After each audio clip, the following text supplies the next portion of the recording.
നമ്മൾ ചെയ്യുന്ന ചെറിയ ചെറിയ മിസ്റ്റേക്കുകൾ കൊണ്ടാണ് മഴക്കാലത്തും നമ്മൾക്ക് ബൊഗെയിൻവില്ലയിൽ പൂക്കൾ ഉണ്ടാവാത്തത്. ചില കാര്യങ്ങൾ ശ്രദ്ധിച്ചാൽ വേനൽക്കാലത്ത് ഉണ്ടാവുന്ന അത്രത്തോളം ഉണ്ടാവില്ലെങ്കിലും അത്യാവശ്യം ബൊഗെയിൻവില്ലയിൽ നല്ല പോലെ പൂക്കൾ നമുക്ക് ഉണ്ടാക്കിയെടുക്കാൻ സാധിക്കും. അപ്പോൾ ബൊഗെയിൻവില്ലയില് പൂക്കൾ ഉണ്ടാവാനായിട്ടുള്ള 5 രഹസ്യങ്ങൾ ഞാൻ പറഞ്ഞു തരട്ടെ. എങ്കിൽ നമുക്ക് നേരെ വീഡിയോയിലോട്ട് പോവാം. കഴിഞ്ഞ വീഡിയോയിൽ ഞാൻ കാണിച്ചിരുന്നത് മഴക്കാലത്ത് നമ്മൾ ശ്രദ്ധിക്കേണ്ട കാര്യങ്ങളാണ്. അതായത് ബൊഗെയിൻവില്ല ആയിക്കോട്ടെ, ഏത് ചെടി ആയിക്കോട്ടെ, മഴക്കാലത്ത് നമ്മൾ ശ്രദ്ധിക്കേണ്ട കുറച്ച് കാര്യങ്ങളായിരുന്നു ഞാൻ കഴിഞ്ഞ വീഡിയോയിലൂടെ പങ്കുവച്ചത്. ഇന്നിപ്പോൾ മഴക്കാലത്തും നമുക്ക് ബൊഗെയിൻവില്ലയിൽ പൂക്കൾ ഉണ്ടാവാനുള്ള കാര്യങ്ങളാണ് ഞാൻ പറയുന്നത്. ആദ്യം തന്നെ നമ്മൾ മനസ്സിലാക്കേണ്ടത്, എന്തുകൊണ്ടാണ് ഈ മഴക്കാലത്ത് ബൊഗെയിൻവില്ലയിൽ പൂക്കൾ കുറയുന്നത്? കാരണം മഴവെള്ളത്തിലൂടെ നമ്മളുടെ ചെടികൾക്ക് കിട്ടുന്നത് നൈട്രജൻ ആണ്. നൈട്രജൻ എന്തിനു വേണ്ടിയുള്ളതാണ്? നമ്മളുടെ ചെടിയുടെ ഇലകൾ വളരാൻ വേണ്ടിയുള്ളതാണ് നൈട്രജൻ. അപ്പോൾ നമ്മളുടെ ചെടികൾ എന്താ ചെയ്യുക? പൂക്കൾ ഉണ്ടാക്കുന്നത് കുറച്ചിട്ട് ചെടികളുടെ ഇലകൾ മാത്രമായിരിക്കും ഉണ്ടാകുക. പൊട്ടാസ്യം കൂടുതൽ കിട്ടിയാലാണ് നമ്മളുടെ ചെടികളിൽ പൂക്കൾ ഉണ്ടാവുക. നൈട്രജൻ ആണ് കൂടുതൽ കിട്ടുന്നെങ്കിലോ ഇലകളോ ഉണ്ടാക്കും. അതാണ് മഴക്കാലത്ത് നമുക്ക് ഇലകൾ കൂടുതലും പൂക്കൾ കുറവും കിട്ടിക്കൊണ്ടിരിക്കുന്നത്. അങ്ങനെ വരുമ്പോൾ നമ്മൾ എന്താ ചെയ്യണ്ടേ? പൊട്ടാസ്യം കൂടിയ വളങ്ങൾ കൊടുക്കുക. അപ്പോൾ നമുക്ക് ഒരു പരിധി വരെ പൂക്കൾ ഉണ്ടാക്കാനായിട്ട് സാധിക്കും. ഇതിൽ ഒന്നാമത്തെ കാര്യം എന്താന്ന് വെച്ച് കഴിഞ്ഞാൽ, നമ്മളുടെ ചെടിച്ചട്ടിയുടെ സൈഡൊക്കെ നന്നായിട്ടൊന്ന് ഇളക്കി കൊടുക്കുക. ഇത് മഴക്കാലത്ത് വെള്ളം ഒഴുകിപ്പോകുന്നതിന് മാത്രമല്ല കേട്ടോ, വേറൊരു കാര്യം കൂടി ഇതിലുണ്ട്. അതായത് നമ്മളിങ്ങനെ ഇളക്കുമ്പോൾ ഈ ബൊഗെയിൻവില്ലയുടെ വേരുകൾ കട്ടി കൂടിയ വേരുകളും ഉണ്ട്, കട്ടി കുറഞ്ഞ വേരുകളും ഉണ്ട്. അങ്ങനെ വേരുകൾ പൊട്ടാൻ സാധ്യതയുണ്ട്. അങ്ങനെ വരുമ്പോൾ നമ്മൾ എന്താ ചെയ്യാം? അയ്യോ, വേര് പൊട്ടിപ്പോയല്ലോ, അപ്പൊ ഇനിയിപ്പോ ബൊഗെയിൻവില്ല ഉണങ്ങിപ്പോവും എന്ന് വിചാരിക്കരുത് കേട്ടോ. കാരണം ഈ വേരുകൾ പൊട്ടുന്നതിനെ നമ്മൾ റൂട്ട് പ്രൂണിങ് എന്നാണ് പറയുന്നത്. അതായത് നമ്മളുടെ ചെടിക്ക് ചെറിയൊരു ഷോക്ക് കിട്ടുന്നുണ്ട് ഈ ഒരു വേര് പൊട്ടലിലൂടെ. അങ്ങനെ വേര് പൊട്ടുമ്പോൾ നമ്മളുടെ ചെടി എന്താ ചെയ്യുക? പൊട്ടിയ വേരിൽ നിന്നും പുതിയ വേരുകൾ മുളപൊട്ടി വളരും. അങ്ങനെ വരുമ്പോൾ നമ്മളുടെ ചെടിക്കും പൂവിടേണ്ടതായിട്ട് വരും. ഈ ചട്ടിയിൽ ബൊഗെയിൻവില്ലയുടെ ഒപ്പം തന്നെ വേറൊരു ചെടി കൂടി നിൽക്കുന്നുണ്ട് കേട്ടോ. ഇത് നാരകമാണോ ഓറഞ്ച് ആണോ എന്ന് എനിക്കറിയില്ല. എപ്പോഴോ അങ്ങനെ മുളച്ചു നിന്നാണ്. എനിക്ക് അതിൻ്റെ സ്മെല്ല് ഇഷ്ടമുള്ളതുകൊണ്ട് ഞാൻ അങ്ങനെ തന്നെ നിർത്തിയിരിക്കുന്നതാണ് കേട്ടോ. നമ്മളുടെ ചെടിയിലെ വേരിൽ നിന്നും പുതിയ വേരുകൾ പൊട്ടിമുളക്കുന്നതായിട്ട് പറഞ്ഞല്ലോ. ഈ പുതിയതായിട്ട് വരുന്ന വേരുകൾക്ക് നമ്മൾ ഇട്ട് കൊടുക്കുന്ന വളം പെട്ടെന്ന് വലിച്ചെടുക്കാനുള്ള കഴിവുണ്ട്. അതുകൊണ്ട് തന്നെ ചെറുതായിട്ട് വേര് പൊട്ടിയാലൊന്നും പേടിക്കണ്ട കേട്ടോ. കാരണം പുതിയ പുതിയ പൂക്കൾ നമുക്ക് വേഗം തന്നെ ഉണ്ടാകും. അപ്പോൾ അതിൻ്റെ ഒപ്പം തന്നെ ഈ വെള്ളം നന്നായിട്ട് ഒഴുകി പോകുന്നുണ്ടോ എന്നുള്ളതും കൂടി ഒന്ന് ചെക്ക് ചെയ്തേക്കണം കേട്ടോ. അല്ലാന്നുണ്ടെങ്കിൽ നമ്മളുടെ വേരൊക്കെ ചീഞ്ഞു പോകും. മഴക്കാലത്ത് പൂക്കൾ ഉണ്ടാവുമെങ്കിലും അതിൽ കൂടുതൽ വെള്ളം തട്ടാതെ നമ്മൾ ശ്രദ്ധിക്കണം കേട്ടോ. കാരണം വെള്ളം കൂടുതൽ തട്ടിക്കഴിഞ്ഞാൽ നമ്മളുടെ പൂക്കൾ പെട്ടെന്ന് ചീത്തയായി പോകാനുള്ള സാധ്യതയുണ്ട്. അത് നിൽക്കുന്ന അത്രയും നാള് നിൽക്കില്ല. അപ്പൊ അതുകൊണ്ട് തന്നെ നല്ല മഴയത്തൊക്കെ ആണെങ്കിൽ ചെടിച്ചട്ടി ഒന്ന് മാറ്റി നിർത്താനും കൂടി ഒന്ന് ശ്രദ്ധിച്ചേക്കണേ. അമിതമായി മഴ പെയ്യുന്നത് കൊണ്ട് മണ്ണില് അസിഡിറ്റി കൂടാൻ സാധ്യതയുണ്ട്. അങ്ങനെ അസിഡിറ്റി കൂടുന്നത് കൊണ്ട് തന്നെ ചെടിയുടെ ചുവട്ടിൽ ചെറുതായിട്ടൊക്കെ ഒന്ന് കുമ്മായം ഇട്ടുകൊടുത്താൽ നല്ലതാണ് കേട്ടോ. അങ്ങനെയാണെങ്കിൽ അസിഡിറ്റി നിയന്ത്രിക്കാനും അതേപോലെ നമ്മൾ ചേർത്ത് കൊടുക്കുന്ന വളങ്ങൾ വലിച്ചെടുക്കാനും പെട്ടെന്ന് തന്നെ സഹായിക്കോട്ടോ. ഇനി അടുത്തൊരു കാര്യമാണ് ചെടിയുടെ ഇലനുള്ളൽ. ഇതാ നോക്കിയേ, ഇതേപോലെ കുറച്ച് പഴകിയ ഇലകൾ നുള്ളിക്കളയുന്നത് വളരെ നല്ലതാണ് കേട്ടോ. മഴക്കാലത്ത് നമ്മൾക്കറിയാലോ, പൂക്കളെക്കാളും കൂടുതൽ എപ്പോഴും ഇലകളാണ് ഉണ്ടാവുക.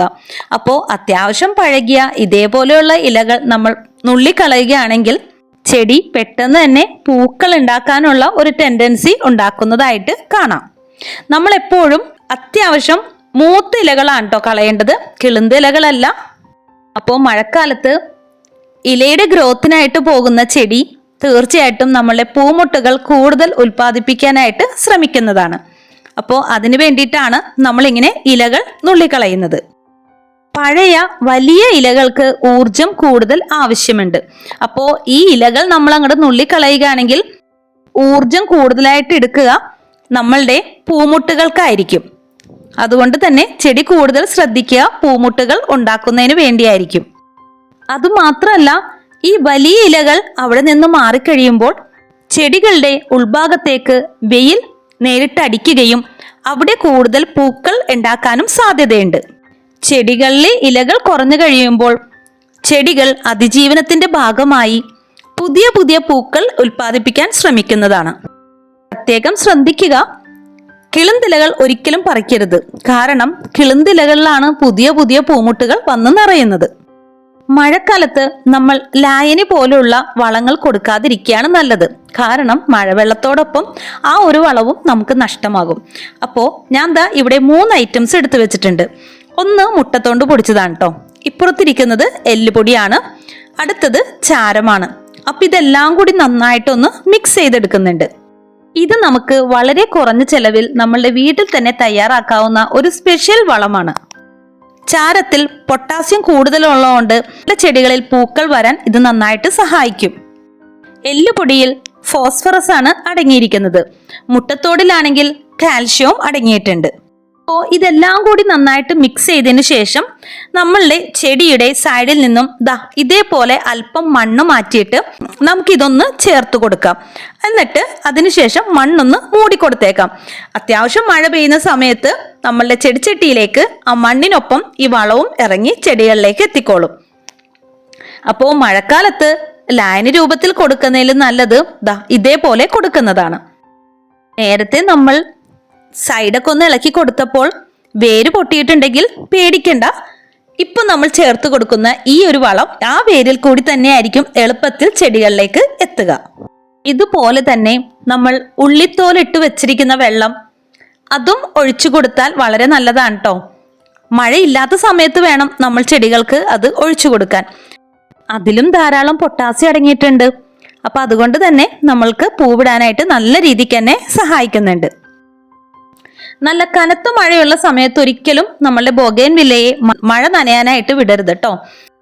നല്ല മഴയാണെന്നുണ്ടെങ്കിൽ പൂക്കൾ ഉണ്ടാവുന്നതിനോടൊപ്പം തന്നെ അധികം നാൾ ആ പൂക്കൾ ഭംഗിയോടെ നിൽക്കില്ല കേട്ടോ. അപ്പൊ അതുകൊണ്ട് തന്നെ നല്ല മഴ പെയ്യുന്ന സമയത്ത് ചെറുതായിട്ടൊന്ന് മാറ്റി വെക്കാനായിട്ട് പറ്റുമെങ്കിൽ ശ്രമിക്കുക. വളം നൽകിയതിന് ശേഷം 2-3 ദിവസത്തേക്ക് നല്ലൊരു മഴ കിട്ടാതിരിക്കുകയാണ് കേട്ടോ ശ്രമിക്കേണ്ടത്. കാരണം ഒരു 2 ദിവസത്തേക്ക് ഷെയ്ഡിലേക്കൊന്ന് മാറ്റി വെച്ചേക്കാം. അല്ലെങ്കിൽ നമ്മളുടെ വളം പെട്ടെന്ന് തന്നെ അങ്ങോട്ട് ഒഴുകിപ്പോകും. അപ്പോൾ ഒരു 2 ദിവസമെങ്കിലും നമ്മളുടെ ചെടിക്ക് ഈ ഒരു വളം ആവശ്യമാണ് മഴക്കാലത്ത് പൂക്കൾ ഉണ്ടാവാനായിട്ട്. ഇനി രാസവളങ്ങൾ ഉപയോഗിക്കുന്നതുകൊണ്ട് കുഴപ്പമില്ല. പക്ഷെ നൈട്രജന്റെ അളവ് നമ്മൾ കുറക്കുക. നൈട്രജൻ എപ്പോഴും ഇലകളുടെ ഗ്രോത്തിനാണല്ലോ ഉപയോഗിക്കുന്നത്. അപ്പോൾ പൊട്ടാഷ് അടങ്ങിയ വളങ്ങൾ കൂടുതൽ ഒഴിക്കാനായിട്ട് ശ്രമിക്കുക. അതും വളരെ കുറച്ച് മാത്രം. മഴക്കാലത്ത് നമ്മൾ രാസവളത്തേക്കാൾ കൂടുതൽ എപ്പോഴും ജൈവവളം കൊടുക്കുന്നതാണ് കേട്ടോ നല്ലത്. ചാണകപ്പൊടിയൊന്നും ഈ ഒരു ടൈമിൽ നമ്മൾ കൊടുക്കേണ്ട ആവശ്യമില്ല. കാരണം ചാണകപ്പൊടി കൂടുതൽ കൊടുത്തു കഴിഞ്ഞാൽ നമ്മുടെ ഇലകൾക്കാണ് ഗ്രോത്ത് കൂടുതൽ ഉണ്ടാവുക. സാധാരണ രീതിയിൽ മഴക്കാലത്ത് നമ്മൾ നൈട്രജൻ അടങ്ങിയ വളങ്ങളാണ് കൊടുക്കാറ്. കാരണം ആ ഒരു ടൈം എന്ന് പറയുന്നത് ബൊഗെയിൻവില്ലയുടെ റെസ്റ്റിംഗ് ടൈമാണ്. ഞാൻ ചെയ്യുന്ന രീതി എന്ന് വെച്ച് കഴിഞ്ഞാൽ 6 മാസം പൂവിടാനായിട്ട് ശ്രമിക്കുമ്പോൾ 6 മാസം ചെടിയുടെ ഗ്രോത്തിനാണ് ശ്രമിക്കുന്നത്. എങ്കിലും മഴക്കാലത്ത് നമ്മൾക്ക് പൂക്കൾ വേണമെന്നാണെങ്കിൽ ഈ പറയുന്ന രീതികൾ ഒക്കെ ഒന്ന് ശ്രമിച്ചു നോക്കാവുന്നതാണ് കേട്ടോ. അപ്പൊ ഞാൻ താഴെ നിന്നിരുന്ന വെച്ചാൽ എല്ലാ പോട്ടിലും ഇതേപോലെ വളങ്ങൾ ചേർത്ത് കൊടുത്തിട്ടുണ്ട്. അപ്പോൾ എല്ലാം ഒന്ന് നന്നായിട്ട് മിക്സ് ചെയ്തതിന് ശേഷം ഒന്ന് സൈഡിലേക്ക് മാറ്റി വെക്കുന്നുണ്ട് കേട്ടോ.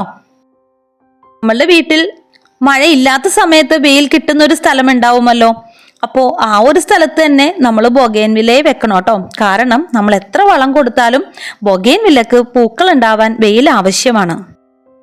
ഇനി അടുത്തതാണ് എപ്സം സോൾട്ട്. എപ്സം സോൾട്ട് സാധാരണ രീതിയിൽ നമ്മൾ ഉപയോഗിക്കുന്നത് ഇലകളിൽ ഉണ്ടാവുന്ന മഞ്ഞളിപ്പ് മാറാനും അതേപോലെ ഉണ്ടാവുന്ന പൂക്കൾക്ക് നല്ല കളർ കിട്ടാനൊക്കെയാണ്.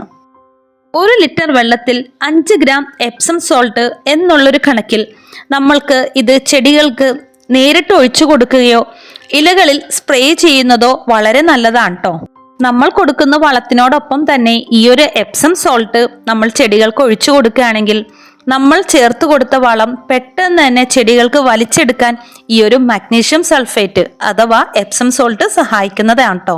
ചെടികളിൽ ഒഴിച്ചു കൊടുക്കുകയോ ചെടികളിൽ സ്പ്രേ ചെയ്ത് കൊടുത്താലും വളരെ നല്ലതാണ് കേട്ടോ. മഴ മാറി നിൽക്കെ വെയിലുള്ള സമയത്ത് മാത്രം നമ്മളിത് അപ്ലൈ ചെയ്താൽ മതി. മാസത്തിൽ 1 തവണ മാത്രം നമ്മളിങ്ങനെ സ്പ്രേ ചെയ്ത് കൊടുത്താൽ മതി കേട്ടോ. അപ്പോൾ കൂട്ടുകാരെ, നമ്മൾ ഇന്ന് സംസാരിച്ച കാര്യങ്ങൾ ഇതെല്ലാം കൃത്യമായി ചെയ്താൽ തന്നെ മഴക്കാലത്തും നമ്മൾക്ക് ബൊഗേൻ വില്ലയിൽ നിറച്ച് പൂക്കൾ ഉണ്ടാക്കാൻ സാധിക്കും കേട്ടോ. ഒരു കാര്യം പ്രത്യേകം ശ്രദ്ധിക്കുക, വേനൽക്കാലത്ത് ഉണ്ടാവുന്ന അത്രയും പൂക്കൾ നമുക്ക് മഴക്കാലത്ത് കിട്ടില്ല. എങ്കിലും വലിയ കുഴപ്പമില്ലാത്ത രീതിയിൽ നമ്മളുടെ ബൊഗേൻ വില്ലയിൽ പൂക്കളായി കാണാൻ പറ്റുന്നതാണ്.